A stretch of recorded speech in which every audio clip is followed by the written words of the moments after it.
Odysseus, The Epic Myth of the Hero, Book 5, Part 3. I drew my sword and said, creeping close alone, I would feel his chest to find the place his midriff holds his liver there, drive my blade up to the hilt, if this, in fact, would save our lives. I paused and waited till Polites, full of shame and puzzlement, waited for the rest. There's not a man among us who will hang back from the fray. We too fought hard around Achilles' poor bloody corpse. Why not destroy the thing that means our death? I pointed with my sword, and every man turned his gaze upon the mighty stone that sailed the cave mouth, sure as if it were a mountain peak, stolen for that task. Spoke again to them. We're not unskilled in war, and might bring death to him, but we could burn each thing inside this cave down to the bones, for light to dig, and eat each scrap of flesh, and never move that stone. We have to wait until he wakes and leaves his flocks outside to pasture, running for the first sure crack of light the monster gives us as he lifts the stone. This said, Archilochus began to wail. This man could fight but lacked endurance, always eager for the end of things, as if his heart could set the course and not the wind. He spoke with crying words and said, wait until the monster rises once again this endless night, and who among us will he rip to shreds and eat for breakfast come the dawn? And then our only plan to dash for light and safety once he lifts a stone? Not I. To try and kill him now is best. This said, he drew his sword and made to go and stab the sleeping Cyclops, but others held him back, and all agreed my plan to be our only chance. We slept with arms in hand, a circle with our backs against the wall, a guard alert inside the rings. Archilochus wept and prayed the whole night long. He cried, but I'm a man, 1,000 times. As if humanity excused his fate, and dead of death he owed the earth. I sickened finally at his fears and said, Mother Earth is vast, and Zeus is everywhere, and as you draw your final breath, could be 10,000 others also draw their own upon this world. The gods themselves relent to fate, how much more so must men? Now sleep's the thing to put some spring into your legs. Trust Father Zeus, and run come dawn, as fast as you are able. That's the way to honor him the best. This said, I closed my eyes and almost slept. Archilochus arose afterwards and left the circle, probably to let his water go. I don't recall him coming back that anxious night. Outside, the dawn did not relieve the gloom that cramped the cave. We only knew it must be light because the monster stirred and rose and puffed a seedling ember up to flame and milked his goats. We watched from our recess and formed a hedge of spears, our backs against the wall. I spoke to each, reminding them about the dreaded work ahead of us. Friends and fighters all, put edge and point upon your courage now. Defend your comrades dearly. Fight to ward him off, but not to kill, for only he can lift away the stone. So poke and stab him in the hands and wrists. Take a swig of wine for nerve, and think of home. Passing a skin from hand to hand in cheer, we noticed then Archilochus was gone, along with one full skin of morrow's wine, and called his name out softly in the flickering gloom. And then we saw where he lay sleeping, right between ourselves and where the monster worked. The fool who wandered off to leak got lost and slept upon the first spot he fell. We couldn't rouse him hissing in the dark, and Megacles, his kinsman and closest comrade, set out to save him before he could be stopped. The monster saw him out of the corner of his eye, swatted kindly Megacles to death against the jagged wall. Then all unknowingly he trod upon the head of night-walking Archilochus. The skull gave way to crushing heel, as would a blood-gorged tick between the nails of thumb and forefinger. It popped as would a watermelon under wagon wheels. The Cyclops gathered up his kills and ate them raw, hands and feet before us, weeping, begging Zeus to give us vengeance for this outrage of his laws of hospitality. The Cyclops, nibbling toe joints like a pauper chews his chicken wings, gave ear to all our cries and curses echoing, and rose, his gut abulge, with our dear friends to search us out. We formed a hedge of spears and screamed our hate, each praying truly deep in heart he wouldn't try us. Going down on hands and knees, he looked at us with such an empty gaze. It shocked my soul. The Cyclops had the speech of men. He spit a bone and turned to leave us, walking back to free his flocks. I saw our only chance to come soon happening and spoke these words to urge them all. Now run for any light you see. He cannot stop us all. Do not look back until we meet outside. All dug their heels into the rock to sprint for life, but none got out.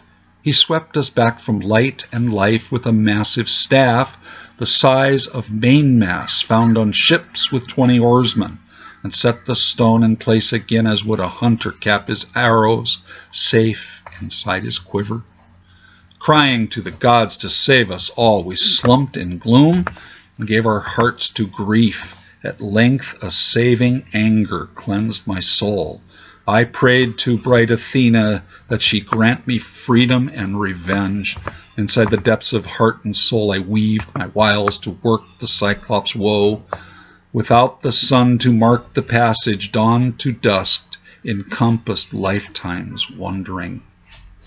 The monster came with twilight, driving all his flocks inside their pens, warding off our tries at freedom, killing and eating poor Agapenor first, and then the goodly spearman Wakme. He set the stone in place and plopped before his fire, filled a wooden bowl with sweet and dark red wine. Holding it aloft, addressed the stunning monster.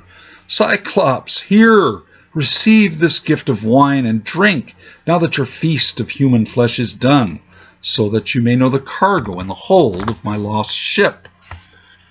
I brought this wine in hopes you'd pity us and help us get back home, but you behave in ways beyond all bearing. Cruel one, how will any traveler alight upon your shores again, since what you do is not in Zeus's eyes correct? This said, he took the bowl and drained it with a swallow. Pleased, he drank such a sweet and stirring draught and asked for more. Now fill my bowl again, and tell me what your name is at once, so I may give you gifts befitting strangers from afar. For here among the Cyclops, Mother Earth, who gives us grain, bears the grape as well, in lustrous clusters, good for wine, and the rain of Zeus sustains them. Here, however, is a draught from streams of nectar and ambrosia. I handed him yet more full bowls until his wits were addled sure. I spoke to him with winning, scheming words. Cyclops, do you ask of me my widespread name? I will tell you what I'm called by mother, father, foes, and comrades. For my name, recall your oath to give me the gifts that Zeus decrees are due all strangers. Nobody is my name. The Cyclops laughed, and from his bitter, pitiless heart replied, Then I will eat nobody, last among his men, and this shall be my gift to you. He reeled and fell back, and sleep that conquers all took hold of him, and from his guts he puked up chunks of human flesh and rancid wine. With burning heart I roused my men. We found his massive staff, and with my sword I shaped one end into a needle point, and then we pushed it deep in the burning ash until it glowed red hot. The hotter it grew, so grew our nerve to do this deed. We lifted up the stake and thrust it square into his sleeping eye. It sizzled like a glowing sword a smith will plunge in icy water. Blood erupted from the charred and smoking socket, soaking both his nose and mouth and dribbling off his chin onto his matted chest. Horrid cries of agony shook the mountain to its roots. He wrenched the stake out of his eyes and stumbled screaming for the door. His Cyclops neighbors gathered there outside. "What ails you, Polyphemus, that you hother so into immortal night?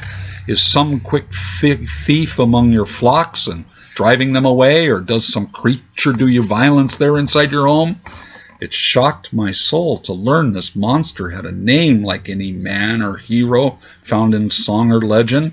Leaning hard against the stone, terrible Polyphemus answered them, "My friends, nobody does me harm by guile, not force." This said, they answered him with angry words, "If all alone nobody does you harm, then Zeus has sent a sickness to you. Pray to Lord Poseidon, father of the Cyclops, for relief." This said, they went their way and left the beast to wallow all alone in pain, and in my heart I laughed. My scheme had worked so well. In time the Cyclops groped the stone and moved it from the door and sat inside the entrance, hands outstretched, his voice blubbering his anguish. Fool to think he'd catch us sneaking past. The Cyclops kept some well-fed rams with fleece as dark as violet. 3 times I bound them side by side and bid each man to crawl beneath the center one and dig his fingers deep into the shaggy fleece and let himself be packed to light and life, dragging his heels. Myself I rode the biggest one, all curled up underneath.